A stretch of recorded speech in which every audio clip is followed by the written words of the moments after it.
Forum Ulama dan Habaib Ahlus Sunnah wal Jamaah meminta kepada pemerintah untuk membebaskan kepada eks-pentolan FPI Habib Rizik Syihab yang saat ini tengah dipenjara terkait beberapa kasusnya.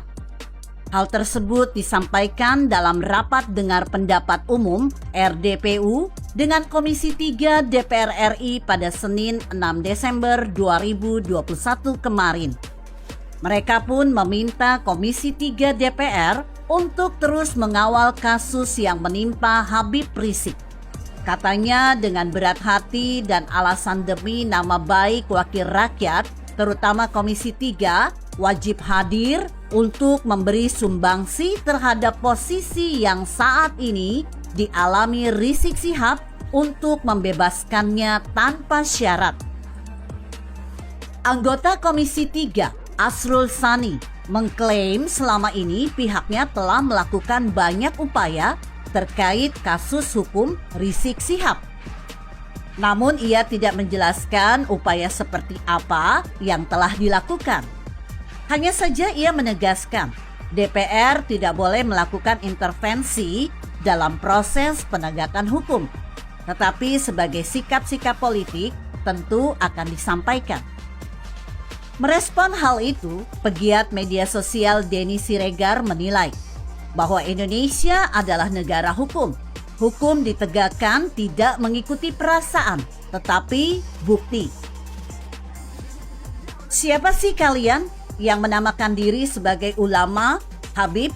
Ini negara hukum, bukan negara agama. Hukum itu berdasarkan bukti, bukan perasaan. Kasih contohlah. Bagaimana seharusnya ulama yang baik, bukan malah melindungi sesama yang kriminal, tegas Denny Siregar. Denny Siregar mengatakan, jika dirinya seorang Habib, maka ia akan lebih tegas kepada mereka yang sering mengandalkan gelar Habib. Menurut Denny, semua manusia sama di mata Tuhan. Tak perlu gelar Habib, yang dibedakan adalah akhlak dan keilmuannya. Sayang gue bukan Habib. Kalau gue Habib, makin galak gue. Gue maki-maki tuh mereka yang pakai gelar Habib dan mengusungnya seakan-akan kasta mereka lebih tinggi dari lainnya, tegas Denny Siregar. Menurut Denny, dirinya akan tunduk dan ikuti ulama yang berakhlak tinggi dan ilmunya. Dia pun mengandalkan Buya Syafi'i Ma'arif sebagai panutannya. Denny pun menegaskan bahwa Habib Bahar dan Habib Rizik merupakan ulama kadrun. Ya, itulah para kadrun yang suka jualan agama. Mereka seakan pemilik kebenaran. Mereka seolah pemegang kunci surga dan neraka. Mereka seperti panitia akhirat yang bisa menentukan nasib seseorang selamat atau tidak. Jika berbeda dengan mereka, pasti dianggap kotor, sesat, kafir, dan lain sebagainya. Mereka adalah kelompok Islam radikal, intoleran, yang dibungkus dengan jubah putih, tapi tidak seputih hati mereka. Yang keluar dari mulut mereka hanya fitnah, caci maki, dan kebencian yang dibungkus dengan agama sebagai jualannya. Muak melihatnya. Kelompok ini selalu memaksakan kehendak. Hukum di negeri ini tidak berlaku bagi mereka. Tapi kalau untuk orang lain, hukum harus ditegakkan. Contohnya Ahok yang mereka tuduh telah menista agama dengan cara merekayasa dan mengedit video ucapan Ahok tentang surat Al-Maidah. Kejam kan? Ketika hukum ditegakkan kepada imam besar mereka Rizik Syihab, Munarman, dan yang lainnya sampai ditangkap oleh Densus 88, justru dianggap sebagai kriminalisasi ulama. Padahal fakta di persidangan sangat jelas. Rizik telah melakukan pelanggaran hukum. Demikian pula dengan Munarman yang juga terlibat dengan kelompok teroris. Jika membunuh itu merupakan kejahatan, tapi kalau sudah dibungkus dengan jihad, maka akan dipandang sesuatu yang mulia. Memukul orang lain itu juga jahat, Tetapi kalau atas nama amar ma'ruf nahi munkar menjadi sesuatu yang mulia. Intinya sifat-sifat radikal akan menjangkiti orang-orang yang punya semangat beragama tinggi namun tidak terus belajar. Jika mau belajar, ia akan berubah karena radikalisme itu tidak sesuai fitrah manusia yang selalu butuh proses dan perenungan setiap saat. Karena itu mereka sering memaksakan pemahaman ekstrim dengan menuduh orang lain sebagai bidah, kafir, sesat, neraka. Bahkan ingin mengubah moral masyarakat beragama dengan cara-cara berontak, bukan bertahap dan berproses.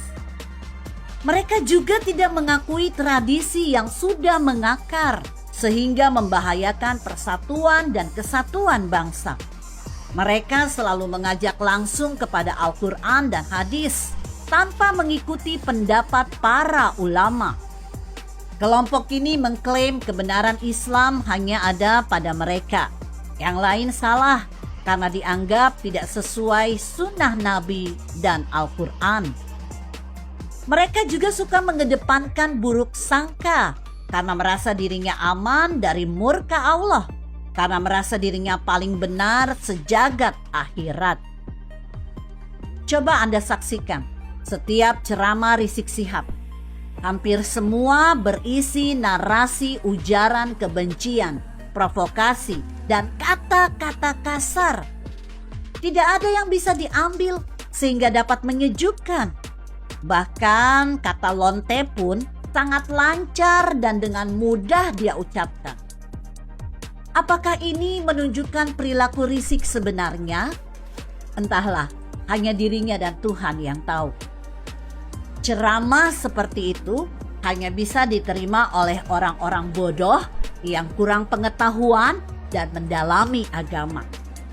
Bagi mereka, apa yang keluar dari mulut Habib yang mengaku keturunan Nabi adalah benar semuanya.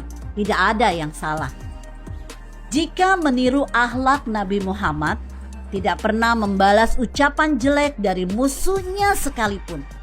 Seharusnya kita tidak boleh saling hina, harus kembali ke akhlak yang terpuji. Dulu ada cerita saat Nabi Muhammad dimaki seorang yang buta, tapi tidak membalas. Namun beliau malah menyuapinya setiap hari. Begitu Nabi tiada, orang buta ini baru tahu siapa yang telah memberinya makan. Seharusnya sebagai keturunan Nabi, Habib Rizik meniru perbuatan mulia tersebut, bukannya mencaci maki seenak perutnya sendiri. Apakah dia lupa salah satu hadis yang berbunyi, berkatalah baik atau benar. Sebagai orang alim, seharusnya ia paham tentang hal itu. Tetapi kenapa tidak mempraktekannya? Begitu kira-kira. Bagaimana menurut Anda? Jika Anda berpendapat lain, berikan komentar Anda di kolom komentar. Saya Emma, Karisma 90.